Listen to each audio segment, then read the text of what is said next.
नमस्कार, मैं हूं विकास चंद्र। लोकसभा चुनाव 2024 के उम्मीदवारों की पहली सूची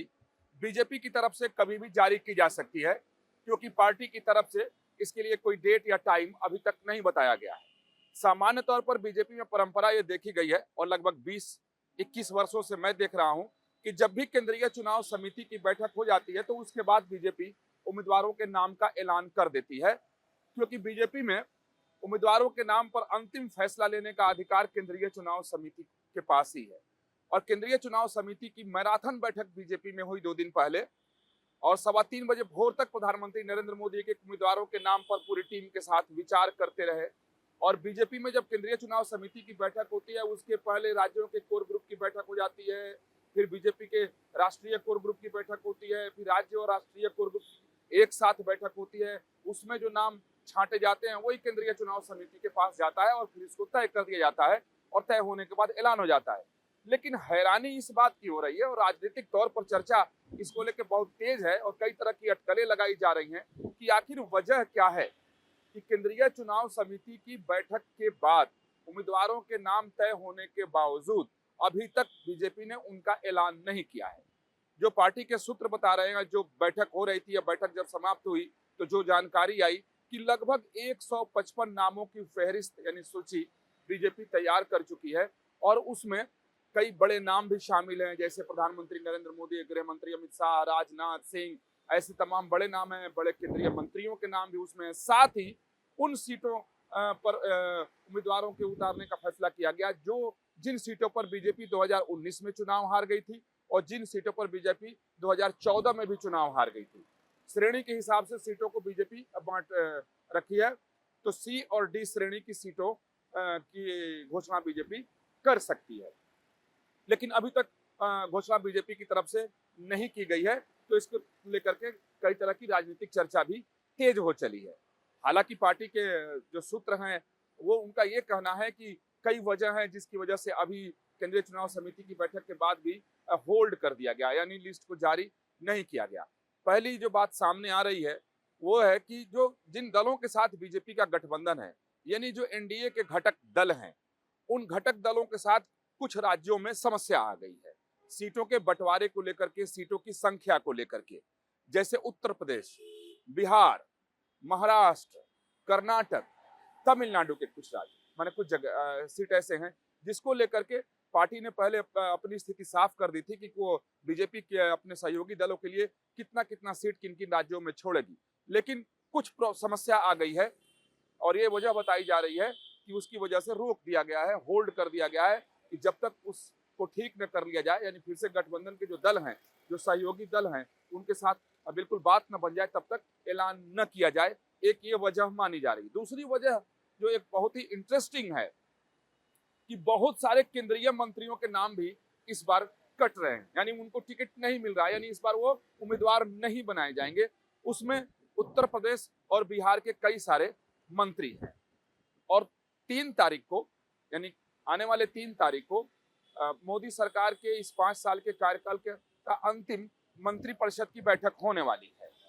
तो अगर उसके पहले पार्टी ऐलान अगर कर देती है और उन मंत्रियों का नाम लिस्ट में शामिल नहीं होता है, उनके टिकट अगर काट दिए जाते हैं, तो फिर ये गलत मैसेज जाएगा कि उनके नाम काट दिए गए, उनको पार्टी उम्मीदवार नहीं बना रही है और केंद्रीय मंत्रिपरिषद की बैठक में वो बैठक करने जा रहे हैं। तो इससे छवि खराब होगी सरकार की भी, प्रधानमंत्री नरेंद्र मोदी की भी और पार्टी की भी। तो इसलिए भी कहा जा रहा है कि अब 3 तारीख के बाद हो सकता है कि पार्टी अपने उम्मीदवारों के नाम का ऐलान करे। और ये बात भी बताई जा रही है कि अगर 3 तारीख के पहले बीजेपी अपने उम्मीदवारों के नाम का ऐलान करती है तो उसमें से उन केंद्रीय मंत्रियों का नाम हटाया जाएगा, ताकि पहले मंत्रिपरिषद की बैठक हो जाए फिर उनके नाम का ऐलान पार्टी करे। इसके बाद एक और भी वजह पार्टी के सूत्र बता रहे हैं जिसकी वजह से अभी तक लिस्ट जारी नहीं हो सका है, वो है कि जो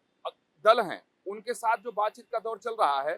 बीजेपी एक अलग रणनीति पर इस लोकसभा चुनाव में चल रही है। वो रणनीति है कि अपने प्रचार प्रसार को तो मजबूत करो, दुरुस्त करो, क्योंकि 370 सीट का लक्ष्य पार्टी ने रखा है।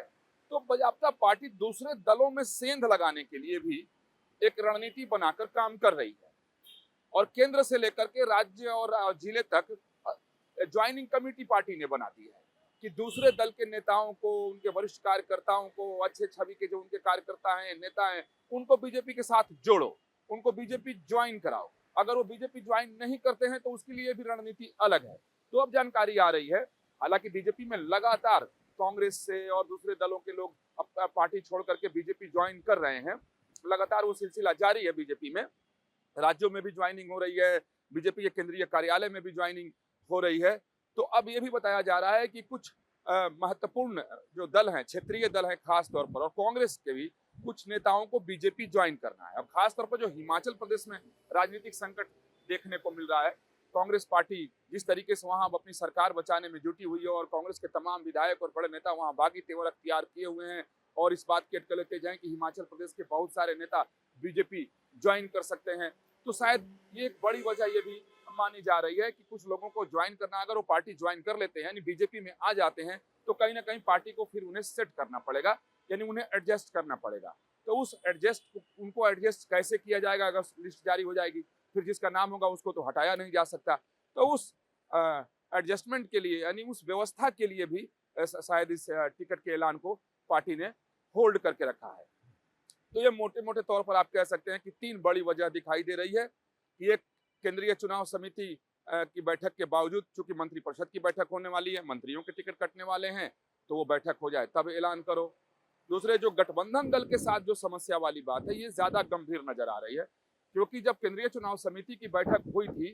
तब पश्चिमी उत्तर प्रदेश के सभी सीटों पर उम्मीदवारों के नाम तय कर लिए गए, जो जानकारी मिली। साथ ही उत्तर प्रदेश के 16 अन्य सीट जहां पार्टी हार गई थी या बहुत कमजोर स्थिति पार्टी के, उसके नाम भी तय कर लिए गए। तो ये भी तय हो गया था कि जो सहयोगी दल उत्तर प्रदेश में हैं उनको कितनी कितनी सीटें दी जाएंगी, कौन कौन सी सीटें दी जाएंगी। सहयोगी दलों के साथ बात भी हो चुकी थी, लेकिन कोई ना कोई समस्या आन खड़ी हुई है। हालांकि इस पर पार्टी ने पर्दा डाल के रखा है, यह बिल्कुल गोपनीय है कि वो उत्तर प्रदेश में समस्या है कि बिहार में है कि महाराष्ट्र में है, क्योंकि महाराष्ट्र के जो 2 प्रमुख दल थे,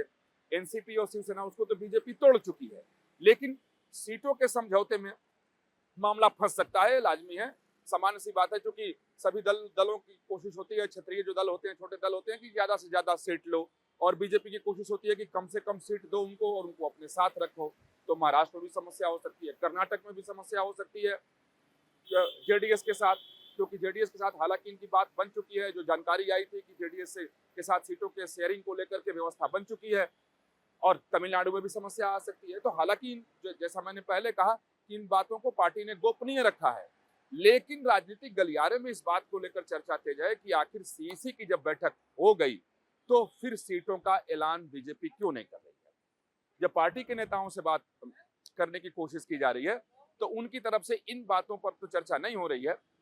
न तो वो इन बातों की चर्चा कर रहे हैं, न स्वीकार कर रहे हैं। उनकी तरफ से कहा जा रहा है कि जब 2019 में सीईसी की पहली बैठक हुई थी और पहली सूची आने वाली थी, तो उसका ऐलान खुद पार्टी के अध्यक्ष जेपी नड्डा ने किया था, और एक बड़े प्रेस कॉन्फ्रेंस में, यानी प्रेस वार्ता बुला करके उन्होंने पहली सूची का ऐलान किया था। तो इस बार भी उसी तरीके से होना है, और नड्डा अलग अलग राज्यों में कई पहले से उनके कार्यक्रम लगे हुए हैं, इस वजह से इसको रोका गया है कि पार्टी के अध्यक्ष जेपी नड्डा ही ऐलान करेंगे एक बड़े प्रेस वार्ता में। तो जैसे ही उनको समय मिलेगा तो वो